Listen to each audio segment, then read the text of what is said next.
इयत्ता 6वीचा इतिहास पाहतोय आपण. इयत्ता 6वीचा इतिहास पाहत असताना आपल्याला ओझरती थोडीशी मागची माहिती घेऊया, कारण आपले 6 धडे झालेत आणि त्या 6 धड्यांमधले तुम्ही थोडस विस्मरण झालं असेल. थोडीशी उजळणी घेऊयात एकदम लाईटली, आपल्याला गोष्टी रूपाने घेऊयात. कारण काय आहे, भूगोलाचे धडे झाले त्यानंतर, नागरिक शास्त्राचे धडे झाले त्यानंतर, पण आता आपल्याला काय घ्यायचं, इतिहास घ्यायचा. इतिहासात पाहत असताना आपण काय पाहत होतो, पहिल्यांदा भारत आणि भारताचं स्थान पाहत होतो आहे ना. पहिला धडा आहे पहा, पहिला धडा भारताचं स्थान. त्यानंतर आपण पाहिलं हडप्पा संस्कृती.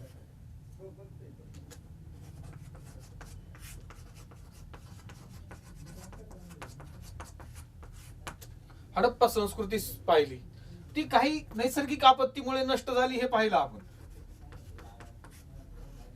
नैसर्गिक आपत्तीमुळे नष्ट झाली. त्यानंतर वैदिक संस्कृती पाहिली.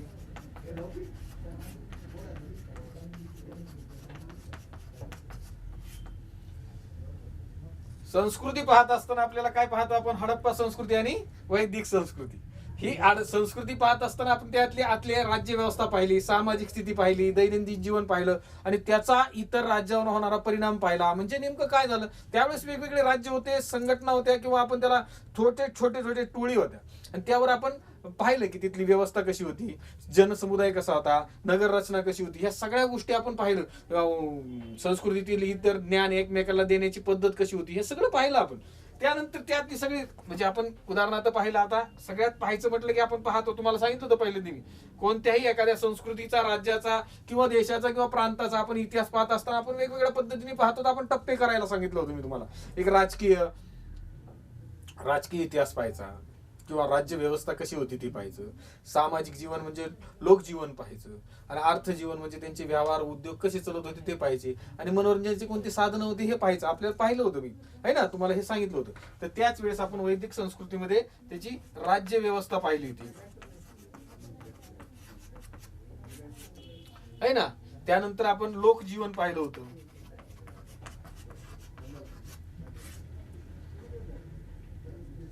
त्यानंतर आपण त्यांचा व्यापार पाहिला होता. व्यापार पाहिला होता. ह्या सगळ्या, व्यापार म्हणजे काय, एक प्रकारचा अर्थशास्त्र म्हणलं की येतं आपलं त्यात सगळं.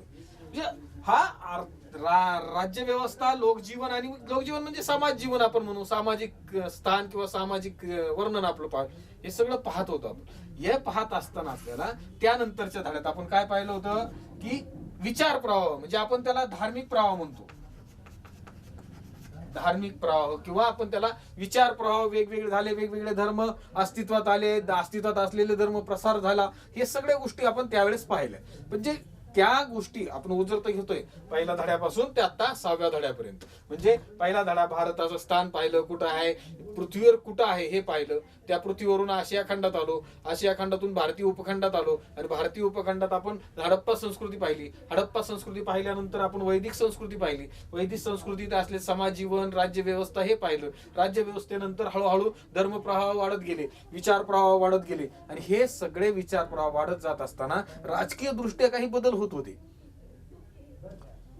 एखाद्या प्रदेशाला सगळं संरक्षण, त्याची निगा किंवा त्याची सुधारणा, त्याचा विकास, हे सगळं एकत्रित राहण्यासाठी काही नियम बनवले, आणि नियम पाळण्यासाठी काय केलं, एक प्रशासकीय व्यवस्था बनवली, आणि त्या प्रशासकीय व्यवस्थेचा एक प्रमुख बनवला गेला. झाला राजा, आला का नाही, राजाचं स्थान तिथपर्यंत आलं. मग हळूहळू काय झालं, मोठमोठा प्रदेश निर्माण झाला. त्या प्रदेशाला आपण छोटे छोटे राज्य म्हणतो. त्या राज्याला आपण काय म्हणतो, छोट्या राज्यांना जनपद, आहे ना, जनपदे म्हणत होतो.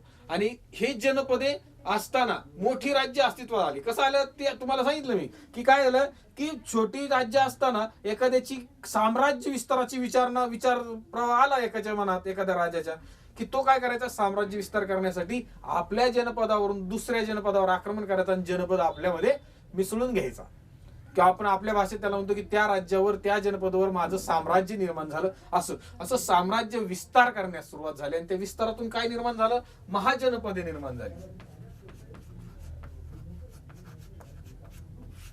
है ना. ही महाजनपदे निर्माण झाली की ह्या महाजनपदेत आपण पाहिलं कौशल होतं, सौराष्ट्र होतं, अवंती होतं, ह्या सगळ्यात, आणि सगळ्यात महत्वाचं मगध होतं, है ना.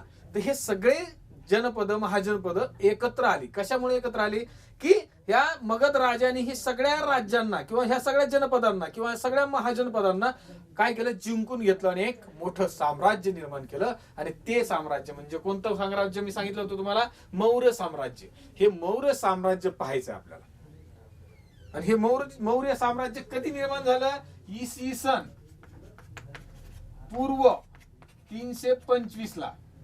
आता हे लक्षात घ्यायचं तुम्हाला. तर 5वीला पाहिलंय तुम्ही इसवी सन पूर्व आणि इसवी सन. हे थोडासा विसंगती होती तुमची ऐकताना, बोलताना, वाचताना. विसंगती होऊ नये म्हणून आपण इथं लिहिले बाजूला इसवी सन पूर्व 325.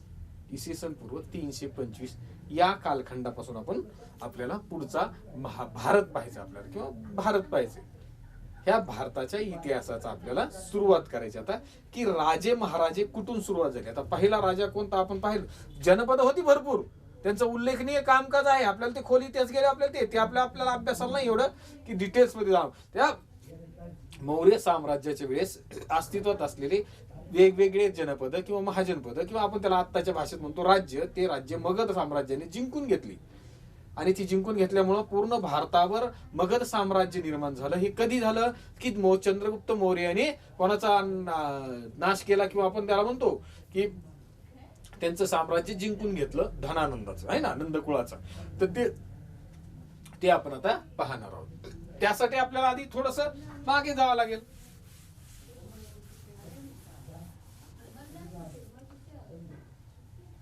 काय मागे जावं, आता आपल्याला काय सांगितलंय,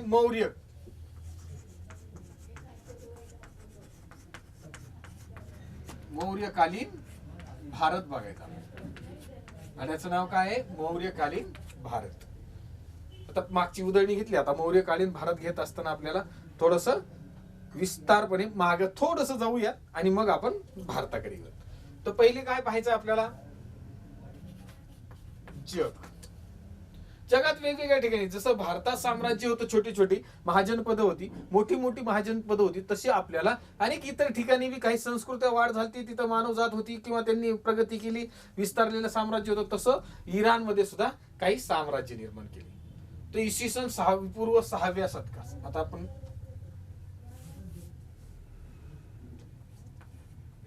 इथं 0 वर्ष घेऊ.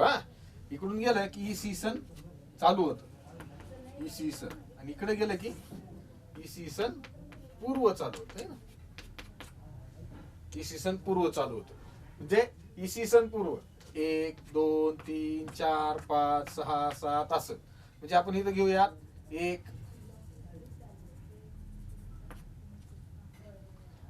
म्हणजे इथं 100 वर्ष झाले, इथं 200, इथं 300 आणि ह्या 300 इथं 400 असं पाहूया. तर ह्या 325 म्हटलं होतं, इथं मी लिहिलं होतं 325 म्हणजे काय, इसवी सन पूर्व अगोदर, येशू ख्रिस्ताच्या जन्माच्या पूर्वी 325 वर्ष हा आपल्याला इथपर्यंत टप्पा यायचा आहे. 325 वर्ष इथून सुरुवात झाली मौर्य साम्राज्याला. तर त्यापूर्वी आपण 6व्या शतकात जायचं. काय, 6व्या शतकात जायचं. इथं असं 100 200 300 400 500 600 अशा या 6व्या शतकात गेलं की आपल्याला तिथं सायरस नावाचा राजा मिळतो. काय,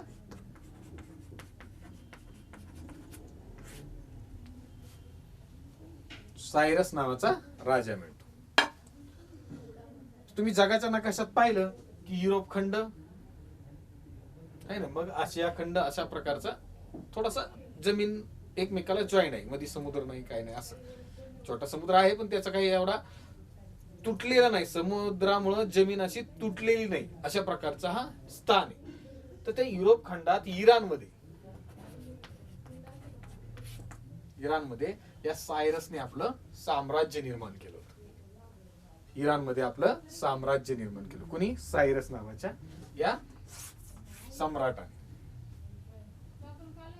तर ही साम्राज्य निर्माण केलं की त्यानंतर हळूहळू ते खूप विस्तारलेलं होतं. म्हणजे जवळजवळ इराण पासून ते भारताच्या वायव्येपर्यंत, आता म्हणजे वायव्य म्हणजे कोणचं, आत्ताचा पाकिस्तान आहे ना, तिथपर्यंत जवळजवळ बघा, म्हणजे इराण पासून ते भारताचा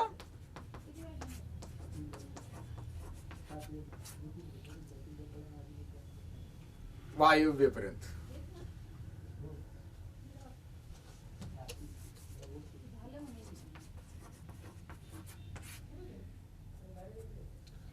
भारताच्या वायव्य दिशेपर्यंत साम्राज्यापर्यंत काय केलं होतं, तिथं त्यांनी साम्राज्य. कुणी? सायरस.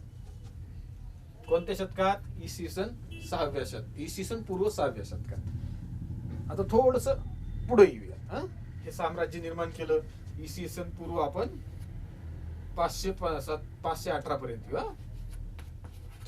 इसवी सन पूर्व 518 पर्यंत येऊ. हळूहळू काय झालं, ह्या इसवी सन पूर्व 518 पर्यंत दारियुश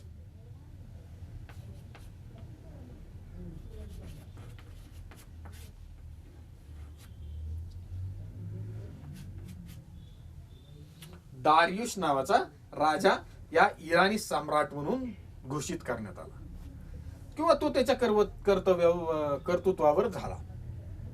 बघा, आता थोडस आता पिक्चरच्या स्टोरी सारखं सांगतो. हळूहळू हळूहळू आपल्याला फक्त मौर्य साम्राज्यकालीन पर्यंत यायचं. कसं निर्माण झालं मौर्यकालीन साम्राज्य, ते कसं झालं आपण थोडक्यात पाहिले मागच्या धड्यात. पण आता पाहणार आहोत की कोणत्या राजाचा पराभव करून मौर्य सम्राट झाला आणि ते कशा प्रकारे झाला, आणि त्यावेळेसची राजकीय स्थिती भारतातली कशी होती. आलं लक्षात? हे पाहायचं आपलं, थोडक्यात पाहायचं. हा दारियुश इराणी सम्राट किंवा इराणी सम्राट होता. खूप शूर होता तो. आणि त्याने काय केलं, त्या इराण पासून ते जवळजवळ आपल्या भारतीय वायव्यापर्यंत सायरसने केलेलं हे साम्राज्य त्याने पुढे वाढवलं. कुठं? पंजाब पर्यंत आणलं. आपला आत्ताचा पंजाब प्रांत आहे ना, त्या प्रांतापर्यंत दारियुशने आपलं साम्राज्य निर्माण केलं. याचं एक वैशिष्ट्य होतं की ज्या देशात जाईल किंवा जे देश आपल्याला पराक्रमाने किंवा युद्धाने आपण जिंकून घेऊ, त्या देशातले किंवा त्या प्रदेशातले लोक सैनिक म्हणून तो स्वतःच्या सैनिकात भरती करत होता. कोण? हा दारियुश. हा दारियुश काय करायचा की स्वतःच्या सैन्य भरतीमध्ये जो प्रदेश आपण जिंकलाय त्या प्रदेशातले सगळे सैनिक आपले भरती करून घेत होता. आपल्या सैनिकात तिथल्या लोकांची भरती करत होता सैनिक म्हणून. हा त्याचा एक चांगला गुण होता. आतापर्यंत म्हणजे तुम्ही कधी ऐकलं नसेल असं की एखादा राजा येतो, आपल्या प्रांतावर आक्रमण करतो, ते जिंकून घेतो आणि सैनिक तुकडीत परत तिथल्याच लोकांची भरती करतो. हा पहिला राजा. कोणता? दारियुश. यांनी खूप काही सुरुवात केली. लक्षात ठेवण्यासारखी ही गोष्ट तुम्हाला पुढे उपयोगी पडेल. आता तुम्ही लहान आहात, थोडं गोष्टी रूपाने मी सांगण्याचा प्रयत्न करतोय. पहा, आता तुम्ही हे वाचत असताना काय केलं, त्यांनी काय केलं, सगळ्या गोष्टी आपण पाहतोय. पण हे कोण होतं? त्या काळात असलेली ग्रीक इतिहासकारांनी लिहून ठेवलेलं आहे. काय लिहून ठेवलंय की दारियुश यांनी काय केलंय की इराण पासून ते जवळजवळ आपल्या पंजाब पर्यंत साम्राज्य निर्माण केलं किंवा साम्राज्य विस्तार केला. आपला एक मुद्दा लक्षात आला. दुसरी गोष्ट आपण इतिहासकारांनी नोंद करून ठेवलेली आहे की ज्या प्रांतावर तो विजय मिळून त्या प्रांतातले लोकांची तो सैनिक म्हणून सैनिक तुकडीत भरती करत होता. हे दुसरा मुद्दा लक्षात आला तुमच्या, आहे ना. आता तिसरा मुद्दा बघा. काय तिसरा मुद्दा? की इतिहासकार आपल्याला सांगतात की राजकीय संबंध कसे जोडले जातात. बघा, पहिला मुद्दा आपण काय सांगितला दारियुशचा, की त्याने पंजाब पर्यंत आपलं साम्राज्य निर्माण केलं, है ना. आणि दुसरा मुद्दा आहे की आपण त्या सैनिकात आपण पंजाब म्हणूया. पंजाब. दुसरा मुद्दा काय? सैनिक भरती.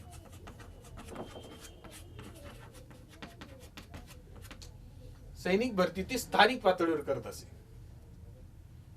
आणि त्यामुळे काय झालं, हा इराण आणि भारत म्हणजे आपण या पंजाब पर्यंत म्हणूया, या इराण पासून ते पंजाब पर्यंतच्या ह्या प्रदेशात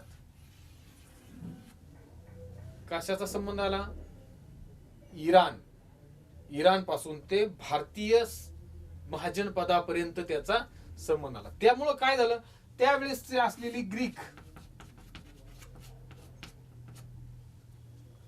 ग्रीक संस्कृती किंवा ग्रीक व्यापार, है ना, हे ग्रीक व्यापार, त्यानंतर कला, व्यापार आणि कला या गोष्टीचा काय झाला, प्रसार झाला. आणि या क्षेत्रात काय झालं, देवाणघेवाण वाढली ना, देवाणघेवाण वाढली. त्यामुळं ग्रीक देशांच्या आणि आपल्या देशात बघा, आता तुम्हाला 10वीला आल्यावर लक्षात येईल की ग्रीकचा आणि आपला, पर्शियनचा आणि आपला कसा संबंध आला. हे इथून आलेला आहे. इराणमध्ये इराक आणि त्या ग्रीक, नंतर अलेक्झांडर आला, मग ते ग्रीक लोक आले, पर्शियन लोक आले, हे सगळे लोक एकत्र येऊन त्यांच्या बरोबर आलेले इतिहासकार, कलाकार, कलावंत.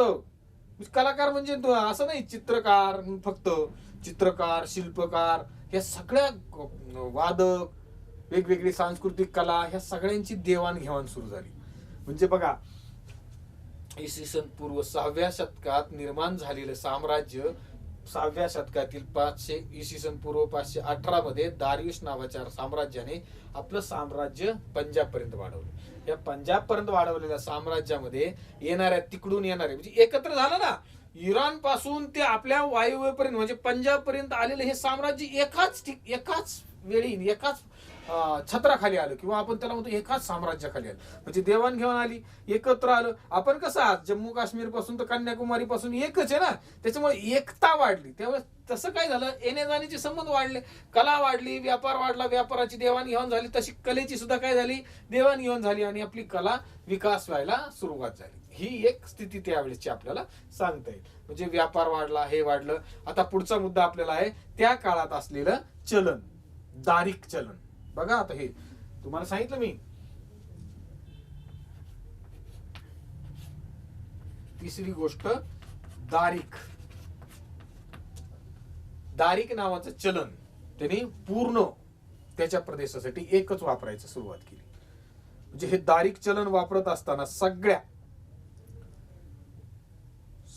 दारियुश साम्राज्यात किंवा आपण त्या साम्राज्यात एकच चलन वापरलं जात होतं. त्याचं चित्र दिलंय पहा पुस्तकात, तुम्ही पान नंबर 30 वर पहा की दारियुश नावाच्या या सम्राटाने, इराण सम्राटाने एक मोठं म्हणजे एक चलन निर्माण केलं होतं, आणि ते त्याच्या सगळ्या प्रदेशात म्हणजे सगळ्या त्याच्या साम्राज्यात एकच चलन चलत होतं. आणि एकच चलन असल्यामुळे व्यापार जास्त वाढायचा, व्यापाराला प्रगती जास्त, विकासाला चालना जास्त मिळाली. त्यामुळं, आणि त्यातली त्यात आता बघा, दारिक नावाचं चलन याने सुरू केलं, कोणी, दारियुशने, है ना. आणि त्यानंतर त्याने या साम्राज्यात पर्सिपोलिस नावाचं एक शहर बसवलं आणि त्याला राजधानी केली, पर्सिपोलिस.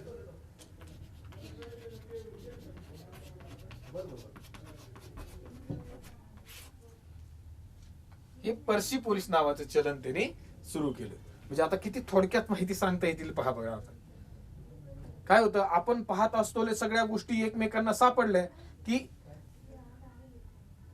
एकमेकाची देवाणघेवाण करता येते, चर्चा करायची. आपण तुम्ही वर्गात बसल्या बसल्या एकमेकाला, आम्ही काय लहानपणी शाळेत असताना एकमेकाला नाव द्यायचं पहा, की वर्गातला हा दारियुश, हा सायरस, है ना. आज बी आहे व्हायरस म्हणतो आपण, आहे ना, 3 Idiots मध्ये आहे ना तसं. ते लगेच लक्षात राहतं तुम्हाला. बघा, तुम्ही एखाद्या पिक्चर बघितला, त्यातले नाव एखादा प्रवाह असला की त्याच्यावर लक्षात राहतं. असंच हे लक्षात द्यायचं. आपल्याच वर्गातल्या एखाद्याला सांगायचं, हा तू दारियुश, हा सायरस, आहे ना. असं थोडस कल्पना करून शिकायचं असतं, थोडासा आनंद घ्यायचा. शिकता शिकता त्या इतिहासाचा आनंद घेतला की बरोबर इतिहास समजून जातो आपल्याला. दारियुशने यांनी काय केलं, आता पहिल्यापासून घेऊया. दारियुश, सायरस नावाच्या इराणी साम्राज्याने ते आपलं साम्राज्य निर्माण केलं. भारताच्या वायव्येपर्यंत तो आला, पसरला, त्याने साम्राज्य पसरवलं. त्यानंतर 518 इसवी सन पूर्व 518 मध्ये दारियुश नावाचा सम्राट झाला. त्याने आपलं साम्राज्य पंजाब पर्यंत पसरवलं. त्या काळात आपल्या साम्राज्यात तिथं मोठमोठे महाजनपद होती. हा बघा, आता त्या काळात महाजनपद होती. त्या महाजनपद असताना पंजाब पर्यंत आलेला हा दारियुशने काय केलं, एक सगळीकडं म्हणजे पंजाब मध्ये जिथं जिथं आपलं साम्राज्य होईल तिथलं सैनिक भरती, तिथल्या स्थानिक लोकांची सैनिक भरती तो करत असताना आपल्या सैनिकाची तुकडी तो बनवत असे, असा तो प्रयोग करत होता. तो चांगला यशस्वी ठरला त्याचा. त्यानंतर आपण दारिक नावाचं चलन त्याने अस्तित्वात आणलं, आणि ते चलन सगळ्या पूर्ण त्याच्या साम्राज्यात पसरवलं जात होतं, किंवा त्या साम्राज्यात चलन म्हणून वापरण्यात येत होतं. एकच चलन, दुसरं चलन आहे. पण त्या अगोदर वस्तू विनिमय पद्धत होती. आहे ना. इसवी सन पूर्वचा काळ म्हणजे बघा तुम्ही, त्यावेळेस चलन निर्माण केलं म्हणजे ही किती मोठी गोष्ट आहे. अजून आपल्याला रुपया कोणी निर्माण केला हे आपल्याला शेरशाह सुरीचं नाव सांगता येणार नाही. या सगळ्या गोष्टी आपल्याला थोडेसे कल्पना करून आपण चौकात गल्लीत किंवा आपल्या मित्रमंडळात बसलं की असून ह्या गोष्टी एकमेकाशी शेअर करत जा, त्याच्यामुळे लक्षात राहतं. नाही, यांनी सांगितलं होतं मला हे दारिक नावाचं चलन होतं इसवी सन पूर्व 6व्या शतकात, म्हणजे 600 पर्यंतच्या त्या कालखंडाचा आपल्याला अभ्यास करतोय. त्यानंतर पर्सिपोलिस नावाचं त्यांनी काय केलं होतं की एक शहर निर्माण केलं आणि त्याला राजधानी म्हणून निर्माण. आता ते इराणमध्ये आहे. हा, आपल्या त्या हे ठिकाण आपल्याला इराणमध्ये आजही पाहायला भेटतंय की जे दारियुशने तिथं अस्तित्वात आणलं होतं आणि ती राजधानी म्हणून त्यांनी ती जाहीर केली होती. अशा प्रकारचे हे दारियुशचे हळूहळू 518 नंतर आपल्याला खाली खाली असं नंतर घेत चालायचं. तर 518च्या पुढे आपण थोडस येऊयात. कुठपर्यंत यायचं आपल्याला?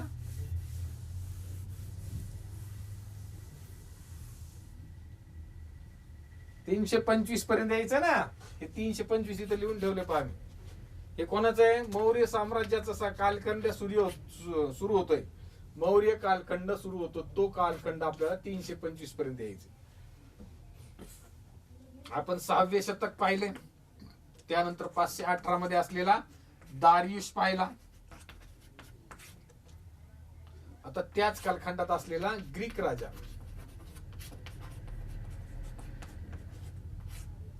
ग्रीक सम्राट, काय म्हणतात त्याला?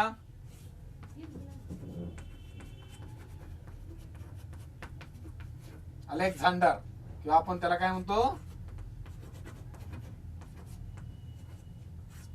सिकंदर. मला सर्व जग जिंकायचे आहे अशी प्रतिज्ञा करून तो निघलेला हा सिकंदर. त्याचा आपल्याला सांगतो. तो आला कधी? इसवी सन पूर्व 26 ला, 326 ला. इसवी सन पूर्व 326. तर 6वे शतक आले, 518 पर्यंत आले. आता हळूहळू आपण 326, उलट चालतं ना इसवी सन पूर्व. याचा कालखंड इसवी सन पूर्व 26 ते इसवी सन पूर्व 323 पर्यंत. असा हा 3 वर्षाचाच कालखंड आपल्या भारतात त्याचा आहे. त्याचं खूप ऐकायला भेटलं तुम्हाला, आहे ना. अलेक्झांडर, सिकंदर, मी सर्व जग जिंकणार आहे, अशा प्रकारचं त्याने भरपूर जग जिंकण्याचा प्रयत्न केला. तसा तो ग्रीक पासून पूर्वेकडे चालत चालत आल्यानंतर, जिंकत आल्यानंतर तक्षशिलापर्यंत तो आपलं साम्राज्य निर्माण करू शकला. आपल्या देशातल्या छोट्या छोट्या राजांनी, महाराजांनी किंवा सामर्थ्यवान राजांनी त्यांना विरोध केला म्हणजे तोंडानेच विरोध केला असं नाही. अफाट त्या सैन्यापुढे अनेक लोकांनी त्याला शह देण्याचा प्रयत्न केला आणि त्या शह देण्याच्या याच्यात अनेक लोकांना अयशस्वी झाले. आपले भारतीय महाजनपद छोटी छोटी होती, त्याच्या दृष्टीने छोटी छोटी होती, त्यामुळे त्याचा टिकाव लागला नाही. मोठमोठे प्रांत जिंकून हा तक्षशिलाच्या पुढपर्यंत हा सिकंदर आला. त्या सिकंदरने पंजाब पर्यंत जवळजवळ खूप साम्राज्य निर्माण केलं. म्हणजे सिकंदरने आपलं ग्रीक पासून, आता आपण इथं लिहूया, ग्रीक पासून पंजाब पर्यंत आहे ना, ती त्याचीच कथा आहे पुरू राजाची. आम्हाला होती अभ्यासाला, आता तुम्हाला नाहीये. आम्हाला धडा होता एक इतिहासात, पुरू राजाचा पराक्रम, की सिकंदरने पुरू राजाला आक्रमण केलं. एवढं मोठं अफाट सैन्य असूनही पुरू राजाने त्याच्याशी युद्ध करण्याचा प्रयत्न केला. त्यांनी स्वतःहून माघार घेतली नाही. युद्धात पराभव झाल्यानंतर पुरू राजाला सिकंदरच्या समोर उभा केला, असं आम्ही वाचलेलं आहे. आम्ही 6वीत असताना, आम्ही 5वी 6वीला असताना असे धडे होते की सिकंदरने विचारलं, बोल तुला काय पाहिजे? तर पुरू राजाने सांगितलं की मला राजासारखीच वागणूक दे, मी राजा आहे ना, मग मला राजासारखीच वागणूक द्यायची. अशा प्रकारची ती आख्यायिका होती. खूप इंटरेस्टिंग वाटायचं, आहे ना. चाणक्यच्या भरपूर होत्या आम्हाला असे सांगायचे आमचे शिक्षक त्यावेळेस. वेगवेगळ्या त्यावर आधारित असलेल्या आख्यायिका असो किंवा त्यावर पाठात असलेल्या काही गोष्टी इतक्या इंटरेस्टिंग असायच्या आणि त्या आम्हाला सांगायच्या, अजूनही जशाच्या तशा आमच्या लक्षात आहे. अशा प्रकारचा मी सांगण्याचा तुम्हाला प्रयत्न करीत आहे. अलेक्झांडर, सिकंदर, इसवी सन पूर्व 326 ला तो भारतावर स्वारी करून आला आणि तक्षशिलापर्यंत, कुठं तक्षशिलापर्यंत त्याने साम्राज्य निर्माण केलं. पंजाब पर्यंत आला. त्याला खूप विरोध झाला, आपण म्हणतो. त्या विरोधात करताना त्याचे भरपूर स्वारी केली भारतावर. अनेक देश जिंकत जिंकत तो आला होता. खूप अफाट सैन्य होतं. पण ते येताना काय झालं, भारतापर्यंत आल्यामुळं काय झालं, भारत आणि ग्रीक हे खूप मोठं अंतर आहे. तुम्ही नकाशात पाहायला एवढंच वाटतं, पण खूप अंतर आहे. ते जिंकत जिंकत पराक्रम करत यायचंय. किती हाल अपेष्ट झाले असते त्या सैनिकांच्या. तर ते सैनिक भारतापर्यंत आले त्यावेळेस त्यांची खूप हाल अपेष्ट झाल्या, खूप हाल झाले. ते हाल झाल्यामुळं सैन्यांचं पुढं आक्रमण करण्याची इच्छाच नाही राहिली. त्यांच्यात तेवढी शक्ती आणि मानसिकताही त्यांची राहिली नाही. आता त्यांनी सिकंदराविरुद्ध बंड करायला सुरुवात केली होती. वैचारिक पातळी त्यांची तशी झाली होती, मानसिकता त्यांची तशी झाली होती की आता काय करायचं, आपल्याला आता लढू शकत नाही. म्हणून सैनिकांनी सिकंदरवर दबाव आणण्याचा प्रयत्न केला आणि सिकंदरला सैनिकापुढे काहीच करता आलं नाही. त्याने परत जाण्याचा निर्णय घेतला. कशामुळे निर्णय घेतला, की सैनिकांच्या या हाल अपेष्टामुळे. कारण काय झालं, इराक पासून या भारतापर्यंत येऊस तर त्यांचे सैन्य पूर्ण थकलेले होते. पूर्ण सगळा जग जिंकायचं होतं त्याला, पण ते शक्य नव्हतं. शारीरिक दृष्ट्या ते शक्य झालं नाही. त्यामुळे सैनिकांनी माघार घ्यायला त्यांनी बंड करायला सुरुवात केली आणि सिकंदर मागे फिरला. आता हे मागे फिरल्यानंतर काय, आपण जिंकलेल्या साम्राज्याचा काय करतो, तिथं कोणाला तरी जबाबदारी देतोय ना. त्या जबाबदारी देणारा त्या माणसाला आपण सत्रप म्हणायचं. त्यांनी काय केलं,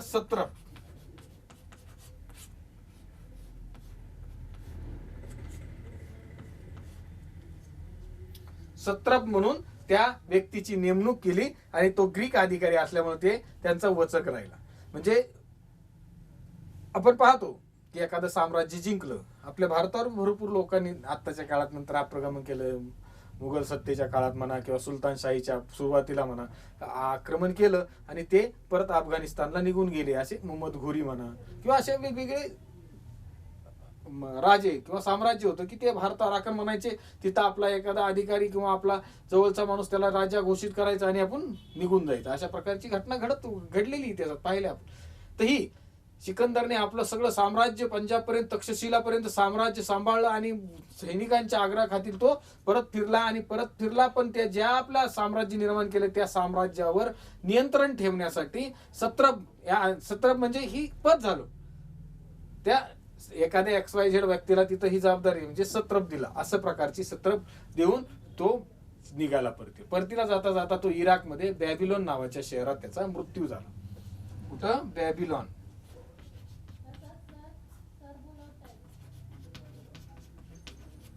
किती, 3 इसवी सन पूर्व 323 ला. म्हणजे 26 ला आला आणि 23 ला त्याचा मृत्यू झाला बॅबिलॉनला, आहे ना. ह्या बॅबिलॉनला येत असताना त्यांनी काय केलं, हळूहळू आपल्या ह्या साम्राज्यावर नियंत्रण ठेवण्यासाठी वेगवेगळ्या प्रांतात वेगवेगळे सत्रप नेमणूक केली, वेगवेगळ्या अधिकाऱ्यांची नेमणूक केली आणि तो निघून गेला आणि जाता जाता इराकमध्ये असलेल्या बॅबिलॉन नावाच्या शहरात त्याचा मृत्यू झाला, आहे ना. अशा प्रकारची ही मृत्यू झाल्यानंतर सॅक्युलस निकेटर नावाचा व्यक्तीला त्याने तिथं आपल्या इकडच्या प्रांतात काय केलं, बॅबिलॉनच्या प्रांतात त्याची जबाबदारी देण्यात आली. बॅबिलॉन ज्यावेळेस सेनापती होता, बॅबिलॉन सॅक्युलस निकोटर अशा प्रकारचा हा अधिकारी सेनापती, त्याला काय केलं, जबाबदारी दिली. ही जबाबदारी दिल्यानंतर बॅबिलॉन त्या राजा झाला. पण हे ज्यावेळेस आपण पाहतो इसवी सन पूर्व 26 ते इसवी सन पूर्व 23 काय झालंय की ह्या सगळ्या साम्राज्यात आपण काय पाहतोय की सिकंदर आला आणि त्यांनी साम्राज्य निर्माण केलं आणि तो निघून गेला. पण त्या निघून गेल्याच्या काळखंडात नेमकं काय बदल झाला तर आपल्याला थोडस सामाजिक स्थिती बघावं लागेल, नाही ना. तो आला, त्याच्याबरोबर येणारी काय झाले, इतिहासकार आले, त्यावेळेस असलेले शिल्पकार सुद्धा आले, चित्रकार सुद्धा आले. बघा, म्हणजे ग्रीक लोक भारतात आले, कलाकार भारतात आले, शिल्पकार भारतात आले, चित्रकार भारतात आले, व्यापारी भारतात आले. म्हणजे त्याचबरोबर असलेले विचारवंत, चित्रकार, शिल्पकार हे भारतात आले.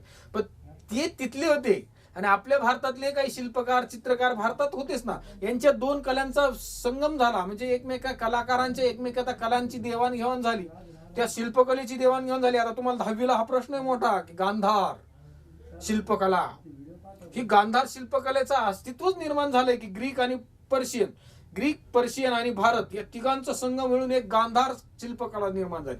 ही गांधार शिल्पकला कशामुळे निर्माण झाली की त्या ग्रीक लोकांच्या आगमनामुळे. आणि ग्रीक लोक कशामुळे आले तर अलेक्झांडरमुळे आले. म्हणजे ही कलांचा सुद्धा आपल्याला काय करता येईल. ही गांधार शिल्पकला आपल्याला आता 10वीला प्रश्न येतो माहितीये का की 4 मार्काचा प्रश्न येऊ शकतो की काय त्याचं वैशिष्ट्य. आपल्याला माहिती आहे ग्रीक आणि पर्शियन आणि भारतीय लोकांचा कलेचा एकमेकाच प्रभाव पडून ही कला निर्माण झाली. आणि ती चुनखडकावर राखाडी करायचा चुनखडकावर ती कोरली जायची. त्याची सगळ्यात मोठं वैशिष्ट्य म्हणजे भव्यता होती. आजही तुम्ही अफगाणिस्तान इकडच्या तिकडच्या शहरात म्हणजे इराण पासून ते आतापर्यंतच्या पंजाब पर्यंत जर पाहिलं तर मोठमोठे शिल्प आहेत ना ते त्यांचीच गांधार शिल्पकला म्हणतो. गांधार शिल्पशैली होती. व्यापार वाढला. तिकडचे येणारे व्यापारी आपल्याकडे आले. आपले व्यापारी त्यांना जायला मार्ग भेटला. ह्या सगळ्या गोष्टी व्यापाराची देवाणघेवाण सांस्कृतिक देवाणघेवाणारी या सगळ्या गोष्टी आपल्याला या धड्यामध्ये पाहायला मिळतील. म्हणजे आपण काय पाहिलं आतापर्यंत की दारियुश आणि सिकंदर कुठपर्यंत आलोय आपण आता इसवी सन पूर्व 23 पर्यंत आले. हे इसवी सन पूर्व 23 चालू असतानाच त्या अगोदर म्हणजे इसवी सन पूर्व 25 आलं इथं लिहिले बा मी हे 25 इथं मौर्य साम्राज्याची स्थापना झाली. पण ती कुणी केली कशी केली म्हणजे त्या आता आपण पाहिलंय सिकंदराचा अंत झाला. त्याच दरम्यान काय झालं की इसवी सन पूर्व 25 मध्ये या मौर्य साम्राज्याची स्थापना झाली. ती आता आपल्याला कशी झाली ती बघायचं. तर हे 2 साम्राज्य लक्षात घ्यायचं इराणचं एक आणि ग्रीकचं एक. ते 2 साम्राज्य आपल्यापर्यंत पसरले होते. त्यावेळेस आपल्या साम्राज्यात असलेली छोटी छोटी महाजनपद होती. त्यात एक महाजनपद होतं कोणतं हे मगध साम्राज्य होतं. हे मगध साम्राज्य असतानाच हे दोघांनी पंजाब पर्यंत आपलं अस्तित्व निर्माण केलं होतं. साम्राज्य पसरवलं होतं. त्याच काळात मगधनी आपलं साम्राज्य भारतात पसरवलं होतं. आणि त्याच काळात या सिकंदरचा अंत झाला. आणि मग मगध साम्राज्य चंद्रगुप्त मौर्यांनी कसं वाढवलं हे आपण पुढच्या व्हिडिओमध्ये पाहूयात. धन्यवाद.